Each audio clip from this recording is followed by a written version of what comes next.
องค์พระสัมมาสัมพุทธเจ้าจึงทรงแสดงกรรมไว้4ประเภทคือกรรมดำกรรมขาวกรรมทั้งดำทั้งขาวและกรรมที่ไม่ดำไม่ขาวนะกรรมดำกรรมขาวกรรมที่ไม่ดำไม่ขาวและกรรมที่เป็นดำไม่ขาวอย่างนี้เพราะฉะนั้นอันนี้เป็นไปเพื่อความสิ้นกรรมนะอันนี้คือพระไตรปิฎกเล่มที่อะไรเล่มที่12นะมัชฌิมนิกายมูลปัญนาตข้อ289ถึง292เพราะนั้นกรรมที่ไม่ดำไม่ขาวคือกรรมอะไรก็คืออริยมรรคมีองค์8สัมมาทิฏฐิตั้งเริ่มด้วยสัมมาทิฏฐิสัมมาสังกัปปะสัมมาวาจาสัมมากัมมันตะสัมมาอาชีวะสัมมาวายามะได้สัมมาสติสัมมาสมาธินะเพื่อปฏิบัติมรรคคือมรรค8ทั้ง8ข้อได้แล้วก็ค่อยทำลายอวิชชาตัณหาและอุปทานอวิชชาความไม่รู้ตัณหาความอยากอุปทานความยึดมั่นถือมั่นซึ่งเป็นรากเหง้าของการสร้างกรรมใหม่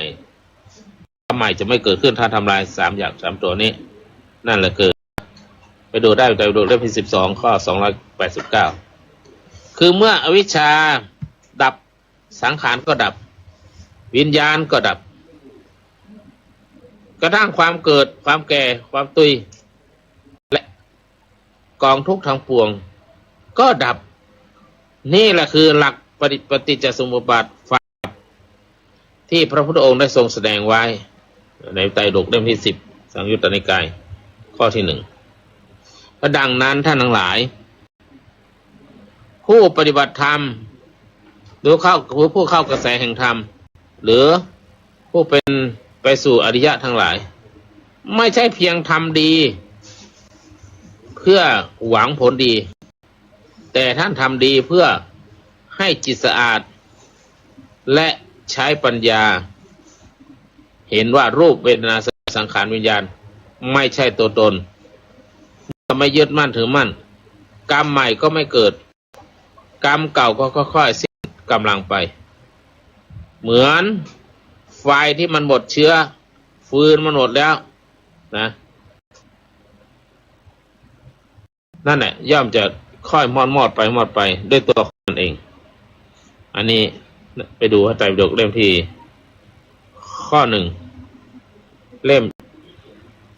ที่10ข้อ1และเล่ม12ข้อ289เพราะฉะนั้นท่านทั้งหลายกรรมคำว่ากรรมมีใครก็กรรมท่านกรรมมีใครก็กรรมท่านอันนี้บอกว่ากรรมใครก็กรรมท่านแปลว่ากรรมมีใครก็กรรม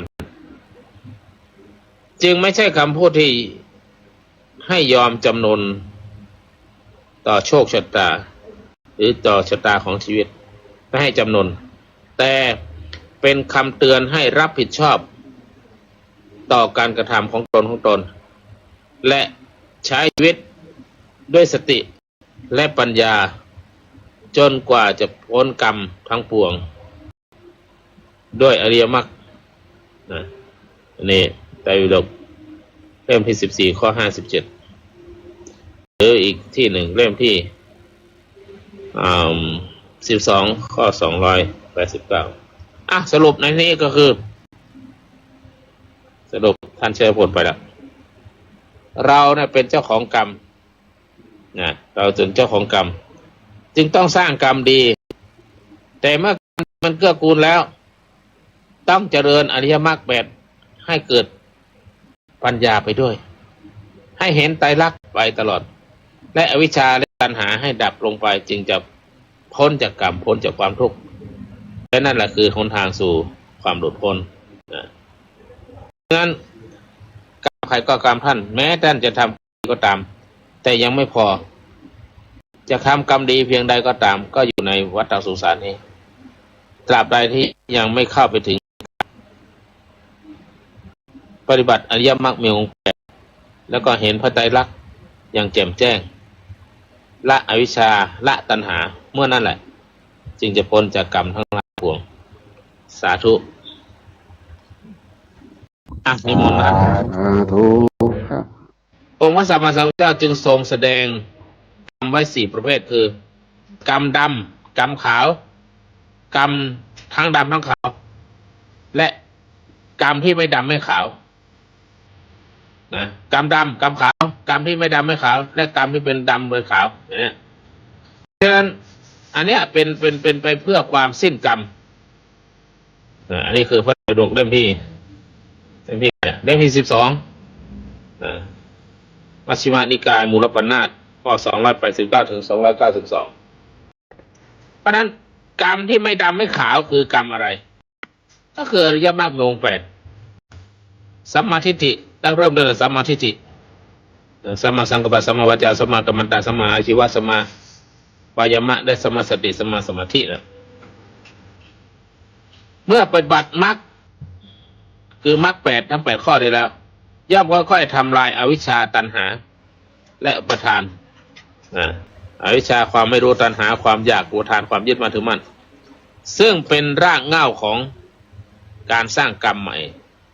คือกรรมใหม่จะไม่เกิดขึ้นถ้าทำลาย3อย่างตัวนี้นั่นแหละคือไปดูได้ไปดูเล่มที่12ข้อ289คือเมื่ออวิชชาดับสังขารก็ดับวิญญาณก็ดับกระทั่งความเกิดความแก่ความตุยและกองทุกข์ทั้งปวงก็ดับ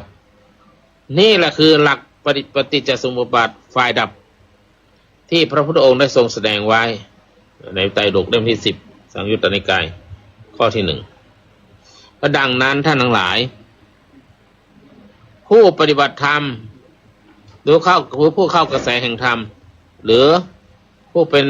ไปสู่อริยะทั้งหลายไม่ใช่เพียงทำดีเพื่อหวังผลดีแต่ท่านทำดีเพื่อให้จิตสะอาดและใช้ปัญญาเห็นว่ารูปเวทนาสัญญาสังขารวิญญาณไม่ใช่ตัวตนเมื่อไม่ยึดมั่นถือมั่นกรรมใหม่ก็ไม่เกิด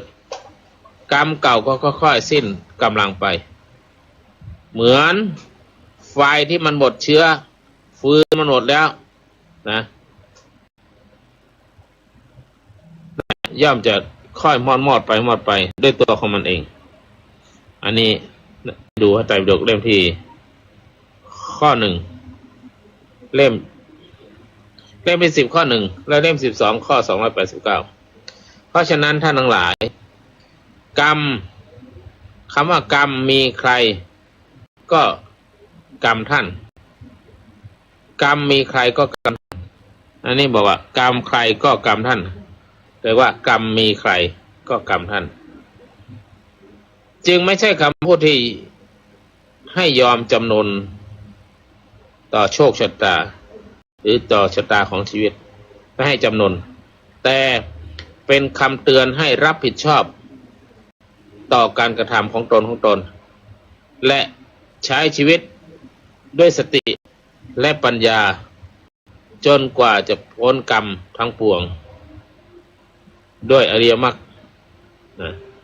นี่ไตรปิฎกเล่มที่14ข้อ57หรืออีกที่1เล่มที่12ข้อ289สรุปในนี้ก็คือสรุปท่านเชิญผลไปแล้วเราเนี่ยเป็นเจ้าของกรรมเราเป็นเจ้าของกรรมจึงต้องสร้างกรรมดีแต่เมื่อกรรมดีมันเกื้อกูลแล้วต้องเจริญอริยมรรค8ให้เกิดปัญญาไปด้วยให้เห็นไตรลักษณ์ไปตลอดและอวิชชาและตัณหาให้ดับลงไปจึงจะพ้นจากกรรมพ้นจากความทุกข์และนั่นแหละคือหนทางสู่ความหลุดพ้นเพราะงั้น